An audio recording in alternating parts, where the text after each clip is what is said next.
In this second part, we're gonna talk about telescopes, which is this one, right? No, it's actually not. This whole thing is what we would call an astrophoto rig. What we really mean when we talk about telescopes is this. Or we also refer to that as the OTA, the optical tube assemblies. All about it right after the trailer.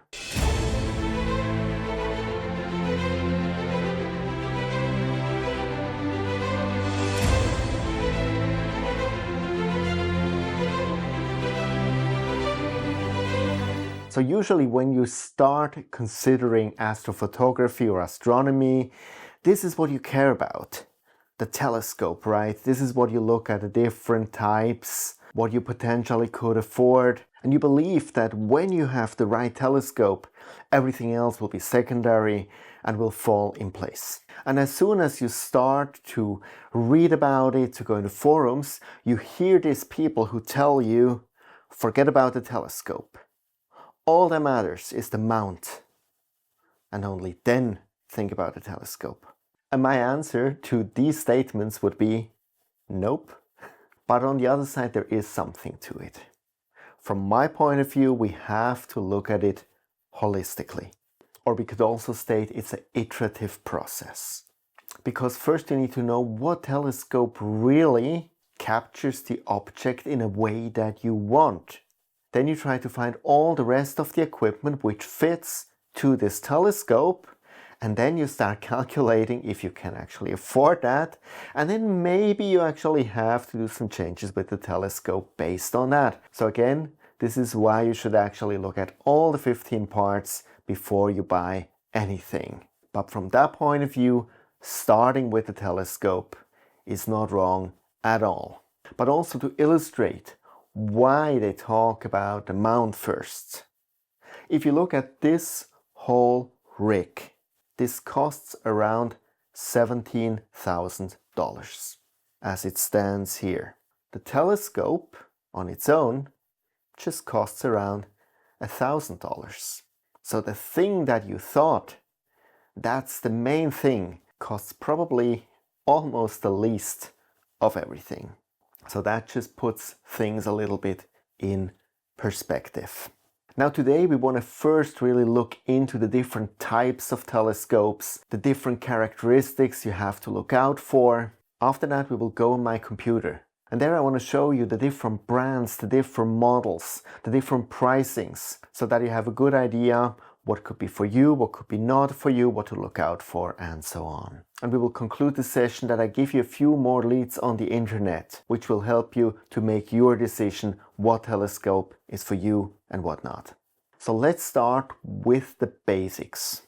There are two fundamental different types of telescopes: reflectors and refractors.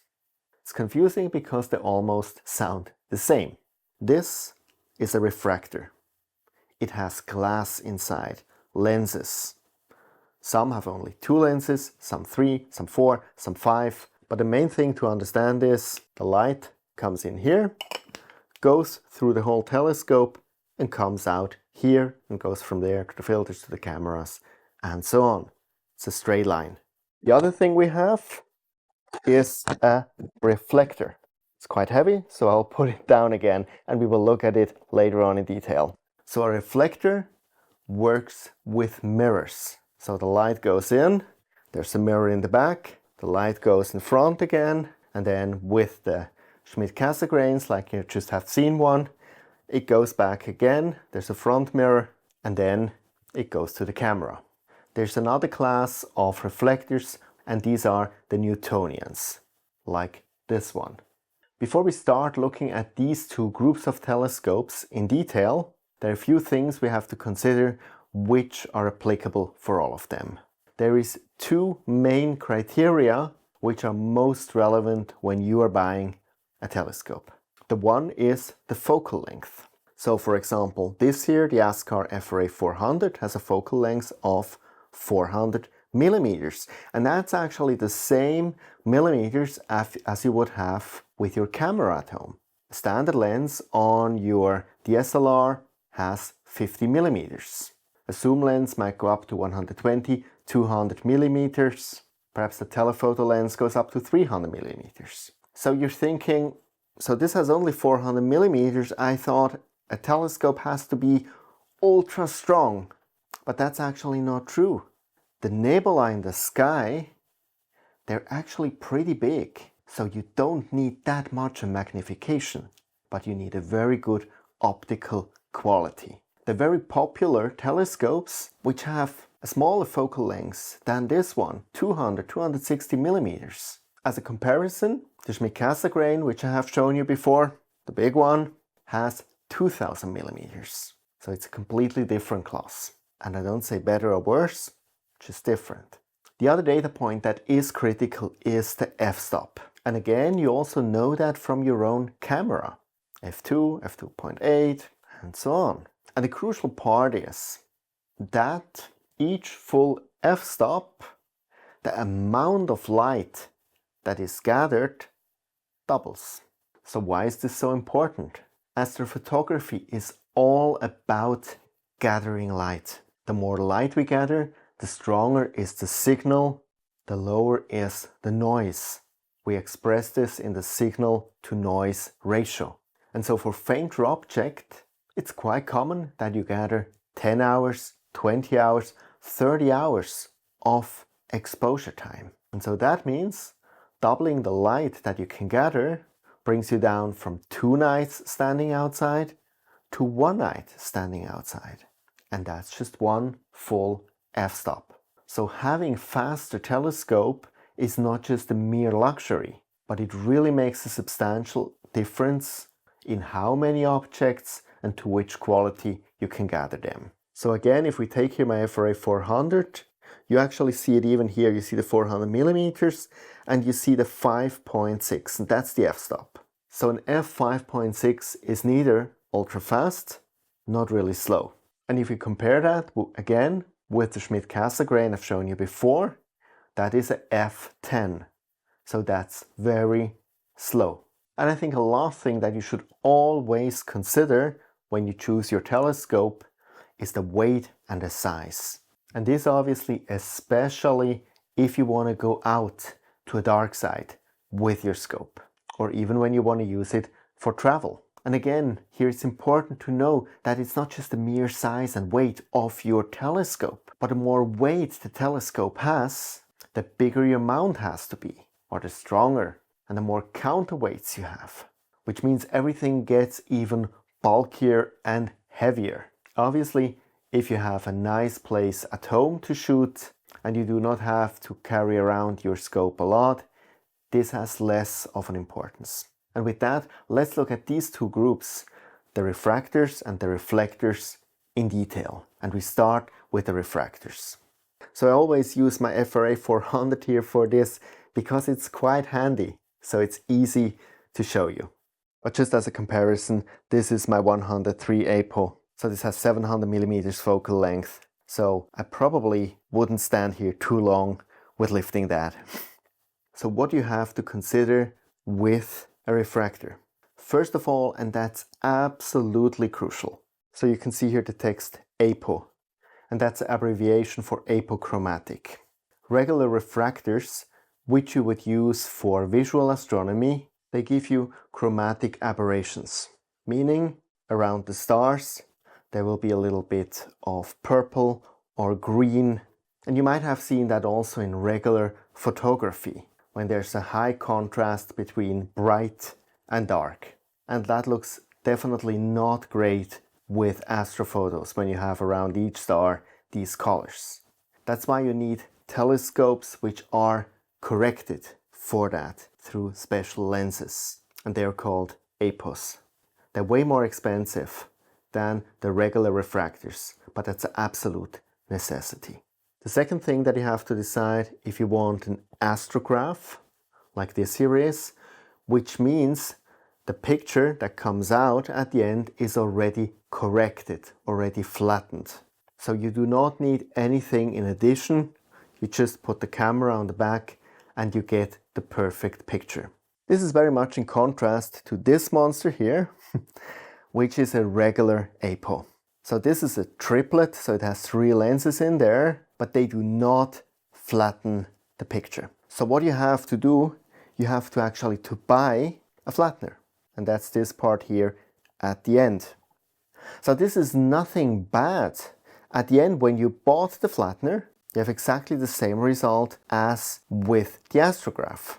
But from a cost point of view, you just have to calculate that when you compare these two types of telescopes. Now, connected to that, for a lot of telescopes, you can not only buy a flattener, but you can also buy a reducer. And that's one, for example, which is for the 103 APO I showed you before. So at the end, this is only another part that you screw at the end of your telescope instead of the flattener. So what does a reducer do? It reduces the focal length of your telescope. And you might say, why would I do that? I want to have this really high magnification. But first of all, sometimes you don't. Sometimes you have objects that are bigger than the field of view of your telescope. And then you're thankful when you have also a reducer, so you can make the field wider, and you can also capture an object which you could not have with the original focal length. But there's something else. When you install a reducer, the f-stop goes down, which means your telescope gathers more light. And so sometimes you make this trade-off. If the object is a little bit smaller, you might lose a little bit of resolution, but on the other side, you gather double as much light, and that pays then off again. So these reducers are usually available no matter what telescope that you buy, but they come in different strengths. For example, for the 103 APO, I could also have an 0.6 reducer. This is a 0.8. So sometimes you have more flexibility, sometimes you have only one. So then there's one last thing we have to consider, and that's the back focus. So what is back focus? With a lot of scopes, from the end of your scope to the camera, you need to have exactly 55 millimeters. You still have to put it in focus afterwards here, but this distance must be 100% 55 millimeters. Sometimes it's a different numbers. And then depending what you have in the optical path, for example, a filter, we will look at that, it changes. So what happens if you do not have these 55 millimeters? You still can focus, but to the outside of your pictures, the stars get distorted. And sometimes this can get really a nightmare. And that's why you have telescopes like these, which have a Petzval design. And what that means, they have a lens design in a way that there's no back focus. So in principle, I can put back here whatever I want. As long as I can get it in focus, there's no distortion at all. And you get that mostly with the ASCAR FRA series, and you get it in William optics like the Red Cats.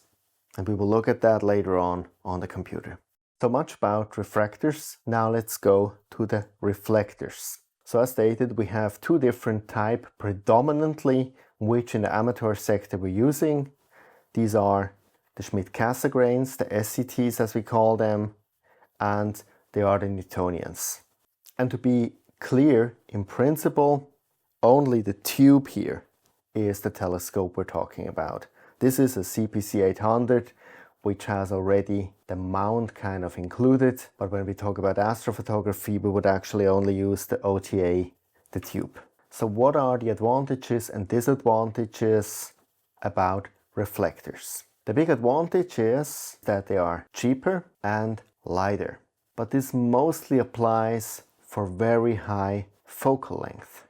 So as long as you are about below 800, 700 millimeters, you would always go with refractors. But you have seen my 103 APO, which is 700 millimeters, which is already huge. And now imagine a 1000 millimeter refractor or 2000 millimeter. You would need a truck to actually haul it around. You could not even carry it yourself anymore, and it will cost more than your house. And for these focal length, we can use a reflector. What are the disadvantages? First of all, these mirrors, they might, when you haul them around, move a little bit, shift a little bit, so you have to collimate them. This is especially true for the Newtonian telescopes. And that's depending on the type of telescope, more difficult or less difficult. If you look at these two types, the Newtonians and the Schmidt-Cassegrains, the Newtonians, it's really an adventure. You find really good videos on YouTube where content creators like Quee, for example, showed how he can actually use a cheap Newtonian for astrophotography. That said, there was a lot of configuration needed, and when I looked at it, it kind of cost me pain. It's not, if you're a do-it-yourself guy and you like tinkering around, that might be something interesting later on in your astrophotography journey, but it's not something you want to deal with from the start. And in principle, I really never want to deal with something like that. So here with the Schmidt-Cassegrain, you have something much more stable, something much more ready-made for astrophotography. Indeed, there's actually HD type. It's not really high definition, it's more also where the field is already flattened of these Schmidt-Cassegrains, which are really made for astrophotography. There are also very special Schmidt-Cassegrains which have the camera in front here. They have only about 200mm focal length, but they have an f-stop of 2. So they're extremely fast and they're quite popular. But also there, it's a very special journey with very specific challenges. And there is a saying that you should always start astrophotography with a wide focal length. So some say 200, some say 400mm, some say 500, but I think nobody says above 500mm. And why is that? Let's go back to your regular camera. Did you realize that when you make photos with your telelens, 200mm, 300mm, you either need a tripod or you need to hold it really still or it blurs. While with a normal 50mm lens, you can easily shoot out of your hand. And it's exactly the same. The more narrow the field goes, the more any little movement can lead to a blurry, to a bad picture. So doing astrophotography with something like that is a lot harder than with a small refractor. And it might lead to frustration and that you stop the hobby altogether. Personally, I started with this beast. And what should I say? You can look my results with it up on Instagram or also some on Astrobin. They're not bad, but looking at it from what I know right now, I don't like them. They're very blurry, they're very eggy stars. And there we get again into the relation between the telescope and the mount. You can buy such an optical tube for I think also around $1,500 or $2,000 US. It's not that expensive. But the mount that you need to make really good photos with this thing easily costs $5,000 or more. Because it needs to carry around this weight and it needs to be ultra precise.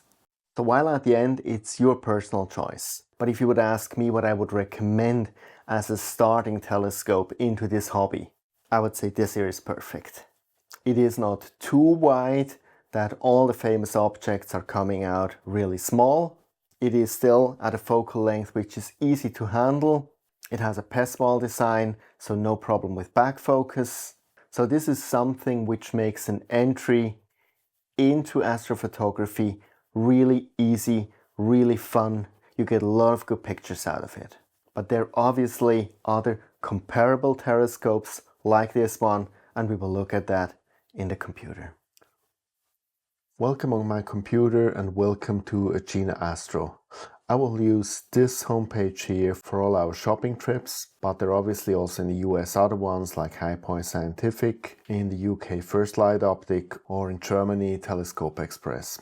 So today we're shopping for telescopes, so we go to Telescope and we see here refractor or reflector. These are the two we want to look at, and we start with the refractor. Now for our purposes, we say no mount. We want to really only look at the telescopes. And so we want to look at now at a few brands. And let's start with the brand that I already showed you before, which is ASCAR. And so ASCAR is definitely in the value, in the discount area, but that doesn't mean that these are bad scopes. It is especially with ASCAR absolutely amazing how much they brought the prices down for a very, very good quality. And that's also why I actually have two scopes of ASCAR. So for example, when we look here at the ASCAR FRA 400, we see at the moment it's at $1,200. You do not need a flattener, you have the Peswall design, so that's really a good value. What is kind of confusing with ASCAR is they have two competitive lines, and you see them here side by side. You have here the FRA 400 and you have here the ASCAR 80 PHQ. And so the main difference is that the PHQ line is slower, but some say it has a little bit of higher quality from how the stars are depicted. Personally, I anytime choose the increased speed over this perceived little tiny bit of quality. So you have of both of these lines, the FRA and the PHQ line, they cover quite an extensive range of focal length. What's really new with ASCAR is now this APO line, which is more in the higher focal length. So what I showed you before is the 103 APO, which is actually at about 700 millimeter focal length. So here it goes up to the ASCAR 185 APO, which has a focal length of 1,300 millimeters. And when you're shocked at this price, $4,800, I have to tell you that with the competition, and we can look at that later on, you pay at least double. So that's an amazing price for such a scope. But again, already here, you need a monster of a mount that you can actually use such a scope in the right way. And again, with focal lengths like this, like 1,300 millimeters, it gets extremely difficult. So this is definitely not a beginner scope. A little bit of specialty is the ASCAR 5, which is about 5 scopes in one. So you can really modify this scope massively and get to quite a range of focal length with simply one scope. Now then I want to show you something else, SIVO, and we will encounter SIVO again and again, especially in the camera area, in the mount area. SIVO is one of the biggest players at the moment when it comes to astrophotography equipment. This funny thing, by the way, the C-Star S50 is a smart telescope. So if you're in opinion that everything I tell you is way too confusing and you want to have something simple which you just put outside and like with your smartphone just make a photo, that's the solution.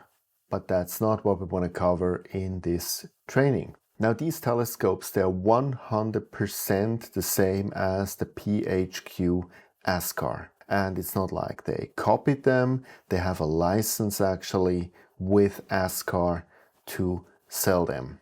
So what they do, they repaint them and that's it. So from my point of view, there is absolutely no reason in the world to buy them except you like this color much better than the green which ASCAR offers with the PHQ. But here again a brand which is quite famous, and that's William Optics, especially because of their red cats. Now their red cats, there is a 51, a 61 and a 71.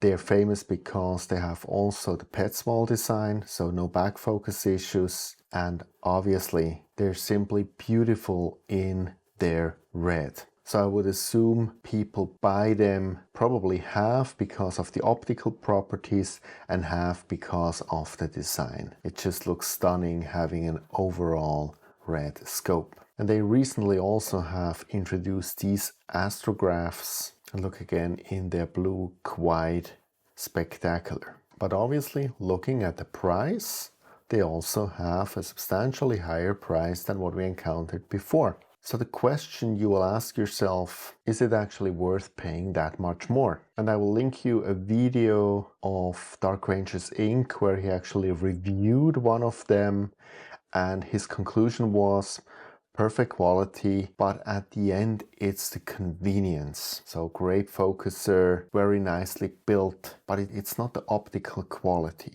It's not that you would get a better picture out with that than with the same properties of an NASCAR scope, for example. And I think, and we will come with the software to that, we have so great tools these days to ensure that the stars are round and things are sharp, that minimal optical improvements at the scope are not really recognizable anymore at the end picture.